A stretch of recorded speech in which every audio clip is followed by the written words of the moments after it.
99% of the products in the world are sold for customers that are not interested in a product. Let me explain to you something. Most of the things we buy, somebody worked very hard to convince us to buy it. By investing millions of dollars in commercial, by sending salespeople to our home, sending us emails, sending us mail, making shows, investing so much for the eye that we will be interested to buy the product. Same thing when it comes to religion. Religion have to be sold in the right way to the people. Why? Most people, they constantly are brainwashed that religion is something bad. It's not good. It takes away your freedom. It eliminates you, and all kinds of things like that. So people that knows religion, they have to know how to present it to the people. I didn't say to fake it, to tell people something that their religion is not. There's no permission for that. Of course, you can promise people certain things about religion that are not real, they'll jump into it, but it's not the truth. There's no permission to lie, to create a system of lies to make people religious. No. Based on what Hashem gave, with that you have to manage. You have to take the beauty of the Torah, you have to take the purpose of it, you have to take the reward, and you have to also use the warnings, which are the punishments that the people are subject if they don't listen. The only reason Hashem put it in the Torah is to help people to do the right thing, because usually people do not do the right thing unless if they know that they'll pay the price. Right? If a person is about to eat something, and he tasted a little bit, and it's very delicious, and just when he's about to attack the plate, his friend told him, I just want you to know that 10 people drank from that, and they all died. So what happened to that person? Even though he has very strong desire to this plate, right away he stopped touching. So what really saved him from not eating it? The warning, the punishment that he's subject to. If you tell him, it's not so healthy, he will still eat it. If you tell him, you know, it's worthless, it doesn't help the body, there's no vitamins, no nothing, still eat it, because his desire is very strong for it. But if you tell him, if you eat it, you lose your arm. Oh, he doesn't want to lose his arm. So now he has to compare. Is it worth it for me to have the 5 or 10 minutes pleasure and then pay a price that will be 40 years of suffering? Is it worth it? Right away, you understand that it doesn't pay, so he gives it up, right? Same thing in Torah. In Torah, when you present the Torah to the people and you show them if they're not going to be religious, what a tremendous loss they're going to have, usually it works very well. From experience, I tell you.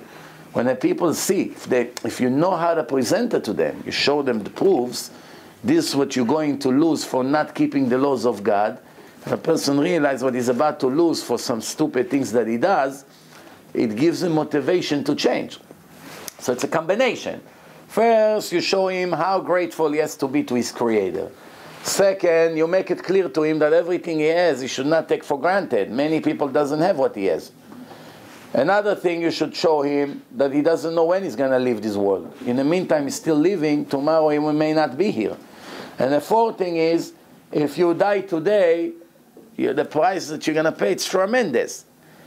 Together, the person is calculating and says, listen, I'm only going to lose. I cannot win. There's one more thing, that you should know that if you take people that used to be secular, and they became religious, and you connect all of them to a lie detector, and you ask each one of them, when do you like your life better? When you were completely secular, like a goy, like no religion, no Judaism, or today when you keep Shabbat, you eat kosher, you live with taharat mishpacha, you have good kids that goes to yeshiva. Compare your life before and after, I promise you, at least 90%. Test it yourself, you don't need. Go into 100 people, to 100 Bali Tshuva and make a survey. Ask them, how do you like your life better? The way it used to be like a wild animal, every day in a different place, making sins, following your desires 100% and you cannot control yourself? Or now when you live with discipline, you know there's a purpose, you're learning Torah, and all these examples that I'm giving, most of the people will tell you, even though, yes, there are some desires I may miss, But overall, I'm happier in this world better than I was before. The last survey showed that believers, not only Jews, believers of God, living longer life, and they have less depression cases, and they are more satisfied from their life. They're happier. So they're automatically already gaining from being religious and followers of God and believers in God already more than the secular people without the afterlife, without life of eternity and all the pleasure. Even here in this world, divorce rates, the education of the children, the behaving of the children, values, holidays, controlling, their traits, less drugs, less crime, less murders. Look, compare. The city with less heart attacks from all over the world. Which city has the lowest heart attack cases in the whole world? The city of Bnei Brak in Israel. Bnei Brak has less heart attack than any other city in the entire world. Why? 99.8% of the people are ultra-Orthodox, and most of them learn Torah in yeshivot. So their rates of going into heart attack and depression and all kinds of things like that, it's very, very low. Okay, so this is it. I designed a video which I find very productive, Baruch Hashem. People who are not interested in religion, you just give them the CD. Cost you $1.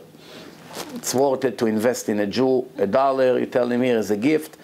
You're making him curious to see what's inside the CD by giving him a few words. It's amazing. It will give you the answer to all your questions. It proves that the Torah is divine. It proves to you things about God you never knew before. And there's already a high chance that this person will watch it and will change his way. However, there are people who, no matter what you're going to do, they don't want to hear. So people like this, not you and not me, should be worried about.